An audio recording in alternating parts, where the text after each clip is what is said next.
Hi, folks. Before I get started, let me just ask you, if you would, to leave a like, and if you would subscribe. That would really help out a lot. And So yesterday I posted a story about, I went back in my antique and delivery days there with fine art and antiques, and I told I told that story. It's on my channel. If you haven't seen it, go take a look, watch it. Trying to put up more content as the days go on. But I mentioned yesterday in the story I told yesterday about how I've never been someone that you would call psychic or particularly psychic gifted, but my mom was, and it was always a little bit on the spooky side with her.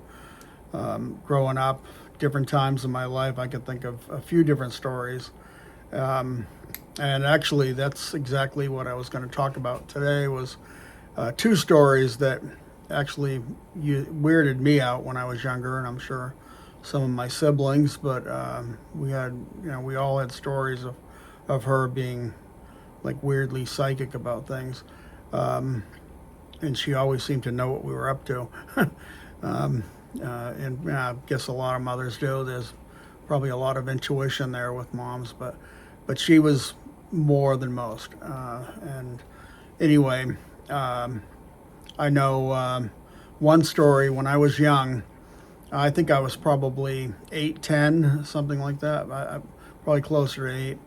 And my dad, he was retired from the Army, but he was a real hard-working guy. Even after he retired, he was working a civil service job, and he also would work at a store at nighttime after he got done with his regular job. Just a hard-working guy. And he had a Chevelle at the time, 67 Chevelle. Probably tells me my age, but but anyway, he took the car and went to work, and I remember it was snowing, and not terribly bad, but it was snowing. And so anyway, after he left for work, I was just sitting around, probably watching after school reruns, whatever, on TV.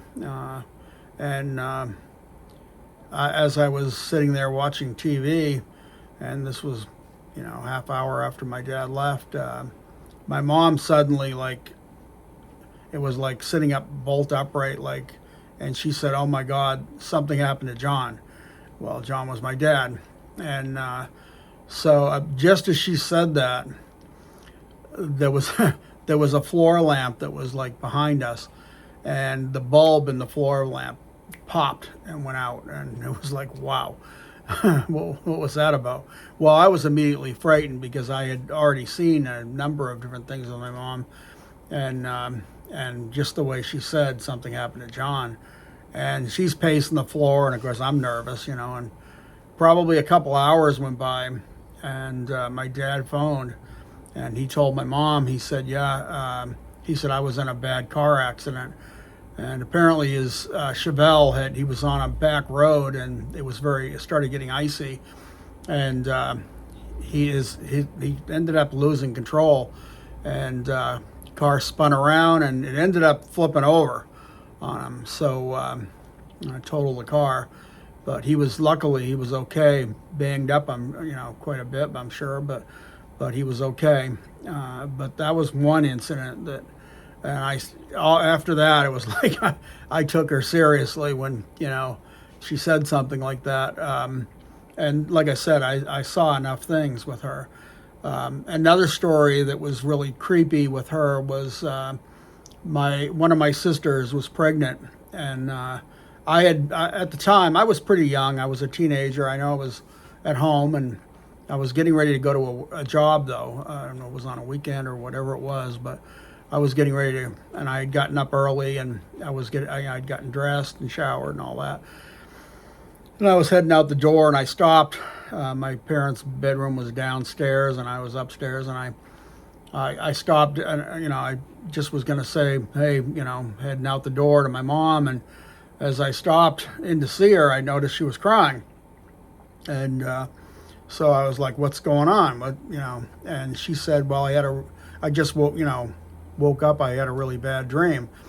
And I said, what's going on?" And of course, I was wary because knowing her and her, between dreams and premonitions. And she said, "I just had a dream, and I saw Pat, my sister, looking into it was a bassinet, and the bassinet was empty." And so right away, I was like, "I don't want to hear this," And so I tried, saying some comforting words, and of course, I had to go out the door. And I can't remember whether it was later that day or the next day, but my sister called to tell my mom she lost the baby. So, like I said, number of things with her that, over the years, all kinds of, she would just get feelings or premonitions or whatever. And I'm interested if anyone has ever either had a relative like that, a mom or dad, or or you yourself are. Like I said, for me, I've never really had. There's been a few. I'm pretty good about like picking up on stuff about people. Not always. Sometimes people will fool me, but most of the time, my instincts are right, and I do tend to be very discerning when it comes to character. And again, I've been fooled more than once, but once in a while, I'll get a feeling, and it's almost always right. But like I said, my mom was probably the only person I ever knew that had that type of deep instinct like that. They just knew. She just knew. And I remember, like I said, I remember a number of stories. I remember one story when my parents were younger. They used to talk about this. They were traveling, and they got into an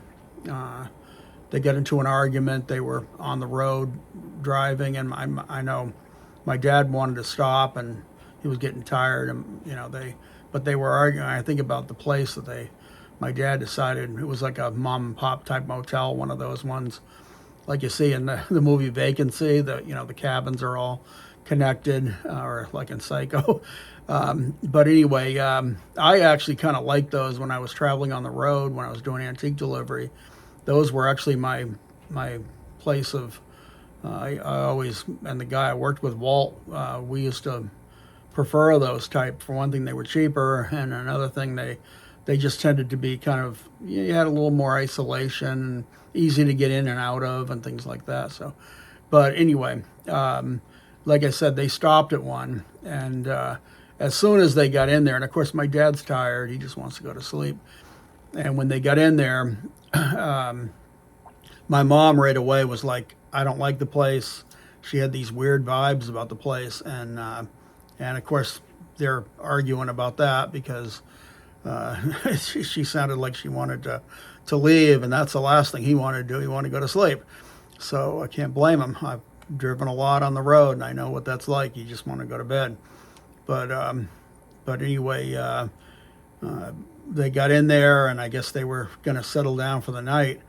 And the story, the way they always told it, I wasn't there. I didn't see it, didn't experience it. But apparently, when they were settling down for the night, my dad, of course, wanted to go to sleep immediately, and my mom was messing around saying she wanted to read for a little bit. And probably she had weird feelings because she kept saying she didn't like the place.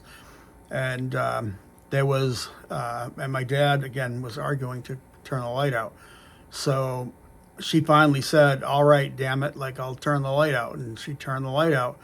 Well, there was probably a Gideon's Bible, but there was a Bible on the nightstand. And as soon as she turned the light out and they went to settle down, the Bible flipped open, and the pages in the Bible were riffling, like going back and forth, and it audibly, so that my dad actually like sat up in bed, and they turned on the light. Of course, it had stopped as soon as they turned the light on. But my dad was like, "Okay, we're out of here." and they grabbed whatever they had. I think my dad went to get his money back. I don't know if he did, but they took off out of there and they went to another motel down the road. So I always remembered that story. And my mom said, I told him that place something wasn't right. And of course, he would always grumble about that, but he had to agree there was something wrong in the room. So anyway, those are the stories that I can think of offhand about my mom. But there are a lot of. If I put my mind to it, I could come up with several more.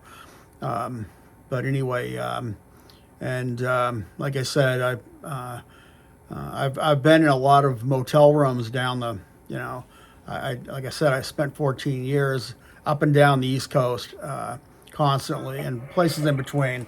And so yeah, like I said, sorry about that. I had a radio going off. But yeah, so as far as like motels, I just know sometimes you get into one, and especially some of the older motels that go back to the 50s or 60s or maybe before the 50s. Some of those older ones, I do believe a lot of shit happens in motels over the years, and sometimes it's not the best. You can just imagine some of the things that might happen in a motel room. When it's rented out many, many times, there's a lot of evil things that can happen, everything from murder to whatever, And I've been in a few that I slept very fitfully, and as soon as I got in the room, again, like I said, I don't consider myself psychic, but I think I do pick up on things sometimes, and I've gone into rooms that as soon as I got in there, I was like, there's something weird. And I've had like a couple of times where I settled down for the night and had really heavy weird dreams. So, but and probably one of the weirder things that happened when I was younger, in a motel, I remember driving all night or most of the night, and finally finding a motel. I believe it was somewhere down around Virginia, somewhere in Virginia. I was driving down. I believe it was 81, and I, like I said, I got tired. I finally saw a place, and it was a real, rundown motel. And I got in there, backed the truck I was driving up real close to the motel so I could keep a good eye on it from the room and everything. And I got into the room. It was kind of dingy, and I thought, all right, well, just place to stay for the night and get a little bit of sleep. And so as I, walked around the room, like I said, I was feeling kind of weird about it. And I was taking my stuff out of the truck and, just kind of walking around the room a little bit. And after I finally got all my shit into the room, I put it down, and I went to go over and close the door, and I was going to chain lock it too. But as I went over to the door to close it, there was a handprint on the door, and it was a bloody handprint. And when I saw it, it's one of those kind of things. You see a bloody handprint on a motel room door, that's not what you want to see where you're settling down for the night. And it was a small handprint, and that's the thing that really struck in my mind. And the handprint was either a young kid's handprint, or it was a little big, so it probably was maybe a female's or a young female's handprint, and you could clearly see the outline of a handprint on the door. And it looked to me, my first thought was somebody was like running for the door covered in blood, and they got their hand on the door, maybe just as somebody reached them. I don't know. That was what went through my head, but it might have been entirely untrue. But it could have been some silly accident that happened, and but I didn't sleep real well that night. And like I said, the room was weird anyway. I had weird vibes. But I've had that happen a few times, and I won't go into more stories because I I'm just, you know, like I said, we're talking about feelings now, but not about actual incidents. But anyway, let me know in the comments if you've ever had anything like that weird happen, or you ever experienced anything like that, heavy feelings like that in a place or a room, a motel, whatever. But yeah, let me know your experiences. I'm curious, and tell me if you like this, what I've said today, or like I said, I've got tons of stories on the road from antique delivery days, and I would be happy to share them. And if you if you want to hear more, I'm happy to share them. So anyway, please, if you would, leave a like, and if you like this at all. But I wouldn't say leave it if you didn't, but leave it if you did. And I'm happy to hear your comments. And if you would subscribe, I've got a lot of other videos up, and I'm putting up more as time goes on. So let me know what you think, and please like and subscribe. Thank you very much. I appreciate it.